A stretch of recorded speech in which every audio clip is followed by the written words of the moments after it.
दोस्तों, अच्छे लोगों की कृष्ण परीक्षा बहुत लेता है परंतु साथ नहीं छोड़ता, और बुरे लोगों को कृष्ण बहुत कुछ देता है परंतु साथ नहीं देता।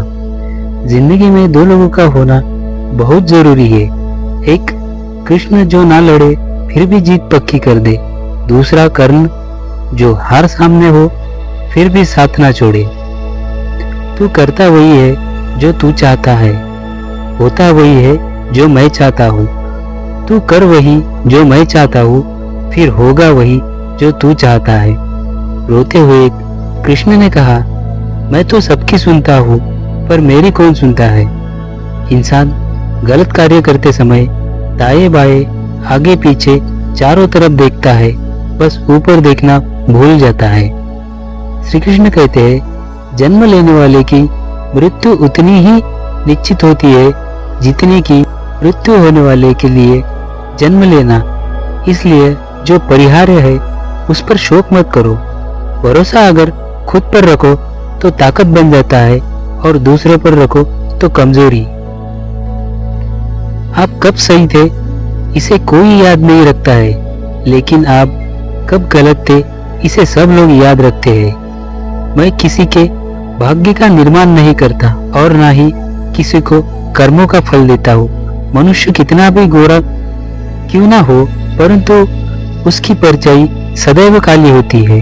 मैं श्रेष्ठ हूँ यह आत्मविश्वास है, लेकिन सिर्फ मैं ही श्रेष्ठ हूँ यह अहंकार है। श्री कृष्ण कहते हैं, तुम्हारा क्या है जो तुम रोते हो, तुम क्या लाए थे जो तुमने खो दिया, तुमने क्या पैदा किया था जिसका नाश हो गया। ना तुम कुछ लेकर आए थे ना कुछ लेकर जाओगे, जो लिया यही से लिया, जो दिया यहीं पर दिया। यदि आप किसी के साथ मित्रता नहीं कर सकते तो उसके साथ शत्रुता भी नहीं करनी चाहिए। जो हुआ अच्छा हुआ, जो हो रहा है अच्छा हो रहा है, और जो होगा वह भी अच्छा होगा। तुम भूत का पश्चाताप न करो, भविष्य की चिंता न करो, वर्तमान चल रहा है इसी का आनंद लो। राधा ने श्री कृष्ण से पूछा, प्रेम का असली मतलब क्या होता है। श्री कृष्ण ने हंसकर कहा, जहाँ मतलब होता है वहाँ प्रेम कहाँ होता है। प्रेम एक ऐसा अनुभव है जो मनुष्य को कभी परास्त होने नहीं देता। घृणा एक ऐसा अनुभव है जो मनुष्य को कभी जीतने नहीं देता। श्री कृष्ण कहते हैं, जिस व्यक्ति को आपकी कद्र नहीं, उसके साथ रहने से अच्छा है आप अकेले ही रहो।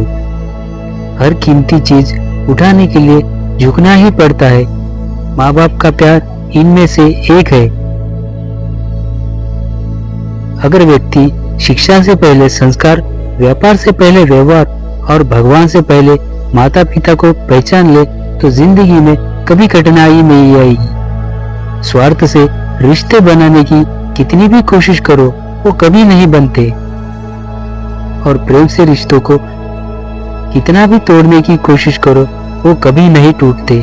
हर किसी के अंदर अपनी ताकत और कमजोरी होती है। मछली जंगल में नहीं दौड़ सकती और शेर पानी का राजा नहीं बन सकते, इसलिए अहमियत सभी को देनी चाहिए। कभी भी स्वयं पर घमंड मत करना, क्योंकि पत्थर भी भारी होकर पानी में अपने वजूद खो देता है। हद से ज्यादा सीधा होना ठीक नहीं है, क्योंकि जंगल में सबसे पहले सीधे पेड़ को ही काटा जाता है। अच्छी किस्मत के लोग थोड़ा भी बुरा होने पर भगवान को कोसते हैं, और बुरी किस्मत के लोग थोड़ा भी अच्छा होने पर भगवान का धन्यवाद करते हैं। श्री कृष्ण कहते हैं, किसी को कुछ देकर अहंकार मत करना। क्या पता तू जो दे रहा है उससे अपने पिछले जन्मों का कर चुका रहा हो। जिंदगी के इस रन में स्वयं ही कृष्ण और स्वयं ही अर्जुन बनना पड़ता है। रोज अपना ही सारथी बनकर जीवन की महाभारत को लड़ना पड़ता है। सदा मौन रहना उचित नहीं है, क्योंकि इतिहास साक्षी है संसार में अधिकतर विपदाएं इसलिए आई है क्योंकि समय पर मनुष्य उनका विरोध नहीं कर पाया। जब मनुष्य को अपने धर्म पर अहंकार हो जाता है तो उसके हाथों अधर्म होने लगता है। इच्छाओं का त्याग करना ही खुशी का सबसे बड़ा कारण है।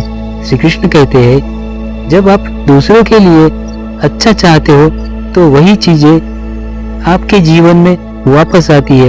यह प्रकृति का नियम है। परमात्मा कहते हैं, भाग्य से जितनी ज्यादा उम्मीद करोगे वह उतना ही ज्यादा निराश करेगा, और कर्म पर जितना जोर दोगे उससे उम्मीद से ज्यादा होगा। इतिहास कहता है कि कल सुख था, विज्ञान कहता है कि कल सुख होगा, लेकिन धर्म कहता है कि अगर मन सच्चा है और दिल अच्छा है तो हर रोज सुख होगा। जब तुम्हें विश्वास है कि तुम्हारा ईश्वर तुम्हारे साथ है तो क्या फर्क पड़ता है कि कौन तुम्हारे खिलाफ है। जिंदगी को हमेशा मुस्कुराकर जियो, क्योंकि आप नहीं जानते कि यह कितनी बाकी है। मैं विधाता होकर विधि का विधान को नहीं डाल सका। मेरी चाह राधा थी और चाहती मुझको मीरा थी, पर मैं रुक्मिणी का हो गया। जो सत्य की राह पर चलते हैं उनकी जीत का शकनान स्वयं प्रभु करते हैं। उनकी तकलीफों का समाधान भी वही निकालते हैं। जब समस्याओं पर ध्यान लगाओगे तो लक्ष्य दिखना बंद हो जाएगा, और जब लक्ष्य पर ध्यान लगाओगे तो समस्याएं दिखने बंद हो जाएगी। अपने कर्म ही आपकी पहचान है, वरना एक नाम के हजारों इंसान है। जब बुरे दिन आते हैं तो बुद्धि भी घास चरने चली जाती है। इंसान चाहकर भी सही निर्णय नहीं ले पाता। इसलिए कहा जाता है कि इंसान बुरा नहीं होता, उसका वक्त बुरा होता है। श्री कृष्ण कहते हैं, दुनिया के सारे खेल खेल लेना, पर भूलकर किसी की भावना के साथ मत खेलना, क्योंकि ये वो गुनाह है जिन्हें मैं कभी माफ नहीं करूंगा। घमंड बता देता है कि कितना पैसा है, संस्कार बता देता है कि परिवार कैसा है, और बोली बता देती है कि इंसान कैसा है। दो तरह के लोग आपको बताएंगे कि आप कोई परिवर्तन नहीं ला सकते। एक वो जो कोशिश करने से डरते हैं, और दूसरे वो जो आपकी कामयाबी से डरते हैं। ऊपर वाले की न्याय की चक्की धीमी जरूर चलती है, लेकिन याद रखना यह पीसती बहुत अच्छे से है। आत्मा पुराने शरीर को वैसे ही छोड़ देती है जैसे मनुष्य पुराने कपड़ों को उतारकर नए कपड़े धारण कर लेता है। जीवन की सुंदरता इस बात पर निर्भर नहीं करती कि आप कितने खुश हैं, परंतु इस बात पर निर्भर करती है कि आपके कारण दूसरे कितना खुश है। श्री कृष्ण गीता में कहते हैं कि जब धरती पर पाप, अहंकार और अधर्म बढ़ेगा तो उसका विनाश करने, पुनः धर्म की स्थापना करने हेतु मैं अवश्य आऊंगा। जब कोई आपसे घृणा करने लग जाए तो समझ लेना वह आपका मुकाबला नहीं कर सकता।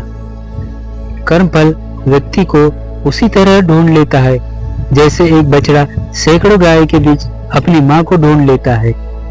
क्रोध से भ्रम पैदा होता है, भ्रम से बुद्धि व्यग्र होती है। जब बुद्धि व्यग्र होती है तब तर्क नष्ट हो जाता है, और जब तर्क नष्ट हो जाता है तब व्यक्ति का पतन हो जाता है। दोस्तों, मैं आशा करता हूँ कि मेरी वीडियो आपको पसंद आई होगी, तो प्लीज एक लाइक जरूर कर दीजिएगा, और चैनल पे नए हो तो चैनल को सब्सक्राइब जरूर कर दीजिएगा। जय श्री कृष्ण दोस्तों।